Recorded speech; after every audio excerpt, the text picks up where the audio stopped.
సుమన్ టీవీలో మీ personal and business promotions కోసం కింది నెంబర్కి కాంటాక్ట్ చేయండి. అభిలాష్ మొండెం దొరికింది. తల ఎక్కడ? బావిలో తల ఉందా లేదా? విద్యార్థి మృతిపై కళాశాల యాజమాన్యం ఎందుకు స్పందించడం లేదు? అభిలాష్ మరణం వెనక కాలేజ్ పాత్ర ఏంటి? సుమన్ టీవీ కథనాలకు అప్రమత్తమై యంత్రాంగం ఎలాంటి నిజాలను బయటకు తీసుకొస్తోంది? కరీంనగర్ జిల్లాలో సంచలనం సృష్టిస్తున్న అభిలాష్ మరణం. అభిలాష్ మృతిపై ఇంకా వీడని మిస్టరీ. మొండెం దొరికింది, తల కోసం వెతుకులాట. సుమన్ టీవీ కథనాలకు స్పందించిన మంత్రి శ్రీధర్ బాబు. మిస్టరీని ఛేదించాలని అధికారులకు ఆదేశం.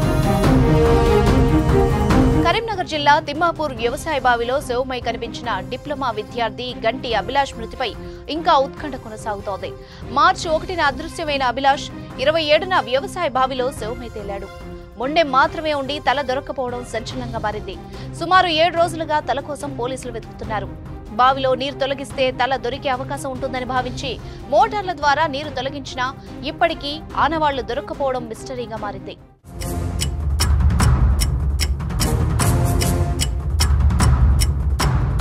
మంథని జిల్లా కాటారం మండలం దామరకుంట గ్రామానికి చెందిన అభిలాష్ కరీంనగర్ జిల్లా తిమ్మాపూర్ మండల కేంద్రంలో గల జ్యోతిష్మతి కళాశాలలో డిప్లొమా మొదటి సంవత్సరం చదువుతున్నాడు. కాలేజ్ హాస్టల్లో ఉంటూ రోజు కాలినడకన కాలేజ్కు వెళ్తూ ఉండేవాడు. అయితే మార్చి 1వ తేదీన అభిలాష్ కాలేజ్కు హాఫ్ డే మాత్రమే రావడంతో కళాశాల సిబ్బంది తండ్రికి సమాచారం అందించారు. 2 రోజులుగా ఫోన్లో అభిలాష్ అందుబాటులో లేకపోవడంతో తండ్రి పోలీసులకు ఫిర్యాదు చేశాడు. అభిలాష్ కేసు దర్యాప్తు చేస్తున్న సమయంలో పోలీసులకు మరో మహిళ నుంచి ఫోన్ కాల్ వచ్చింది. అలుగునూరు గ్రామానికి చెందిన ఓ మహిళ ఆత్మహత్య చేసుకుంటున్నట్టుగా డయల్ 100కు ఫోన్ చేసింది. మహిళ ఫోన్ చేసిన లొకేషన్ ఆధారంగా పోలీసులు ట్రేస్ చేస్తున్న క్రమంలో కళాశాల కూత వేటు దూరంలో ఉన్న వ్యవసాయ బావిలో అభిలాష్ మృతదేహం కనిపించింది. 100 డైల్ కాల్ వచ్చింది. 100 డైల్ కాల్లో ఒక లేడీ, నేను బావిలో దూకి సూసైడ్ చేసుకుంటున్నా, నేను లవ్ మ్యారేజ్ చేసుకున్నాను, మా పేరెంట్స్ నన్ను టార్చర్ చేస్తున్నారు అని చెప్పి నేను సూసైడ్ చేసుకుంటానని 100 డైల్ కాల్ చేసింది. 100 డైల్ కాల్ చేసిన తర్వాత బావిలో దూకుతా అన్నదని మా పోలీస్ పార్టీని కొందరిని ఇచ్చి బావిలన్నీ చెక్ చేస్తుండగా ఈరోజు ఇక్కడ శ్రీ చైతన్య కాలేజ్ పక్కన ఒక బావిలో ఒక మేల్ డెడ్ బాడీ కనబడింది. అయితే దాన్ని బయటికి తీసి డెడ్ బాడీ బయటికి తీసి చూసేసరికి బాడీ పైన ఉన్న బట్టలు, తర్వాత ఆ జేబులో ఉన్న సెల్ ఫోన్ బట్టి ఎల్ఎండి పోలీస్ స్టేషన్లో మిస్ అయిన అభి అనే అబ్బాయిగా గుర్తించిండు. విద్యార్థి మృతదేహం లభ్యమైన సమయంలో మొండెం మాత్రమే ఉండి తల దొరక్కపోవడంతో చర్చకు దారితీసింది. మొదట 26 రోజులు బావిలో ఉండడంతో శరీరం నుంచి తల వేరైందని అనుకున్నారు అంతా. కానీ అభిలాష్ మృతదేహం లభ్యమయ్యి 7 రోజులు గడుస్తున్నప్పటికీ తల దొరక్కపోవడంతో పలు అనుమానాలు వ్యక్తమవుతున్నాయి.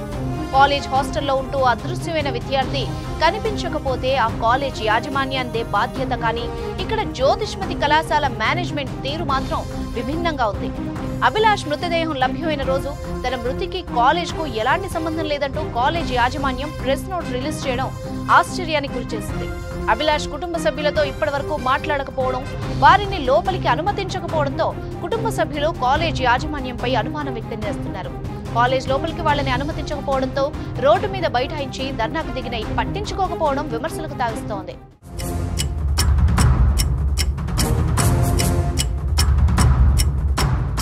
అభిలాష్ మృతిపై సుమన్ టీవీ వరుస కథనాలను ప్రసారం చేసింది. వాళ్ళ తల్లిదండ్రుల ఆవేదనను, అనుమానాల్ని బయటకు తీసుకొచ్చింది. ఏప్రిల్ 1వ తేదీన అభిలాష్ కుటుంబ సభ్యులతో మాట్లాడించగా తను కాలేజ్ లో కొందరు ఇబ్బంది పెడుతున్నారంటూ తమకు అభిలాష్ సమాచారం అందించిన విషయాన్ని గుర్తు చేశారు.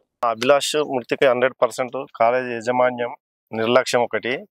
మాకు చైర్మన్ మీద ఇంతో చైర్మన్ అనుమానం వస్తుంది. ఎందుకంటే చైర్మన్ మమ్మల్ని ఇంతవరకు కూడా కనీసం బాబు ఈ చనిపోయిన సుంది కూడా మేము ఆయన సంప్రదిస్తున్నాం. ఏనాడు ఆయన మమ్మల్ని కనీసం పట్టించుకోలేదు, బాబు కోసం అడగలేదు. బాబుకి ఏమైంది అని మేము అడిగితే రెస్పాండ్ లేదు. మరి శవం ఆ రోజు దొరికిన రోజు కూడా కనీసం ఏంది కనీసం సంప్రదించి చూస్తాను కూడా రాలేదు. ఒక స్టూడెంట్, ఆయన కాలేజ్ చదివే స్టూడెంట్, ఆయన చనిపోతే ఆయనకి ఎంత ఉండాలి, ఒక విద్యార్థులు అందరూ వచ్చి చూసిపోయేది. ఆయన మొత్తానికి నిర్లక్ష్యంగా ఉన్నాడు. దీని విషయంలో ఆయన సంప్రదిస్తామని పోతే మమ్మల్ని ఆయన అలౌడ్ చేస్తలేరు. అంటే ఎలాంటి అనుమానం అంటే ఏ విధంగా?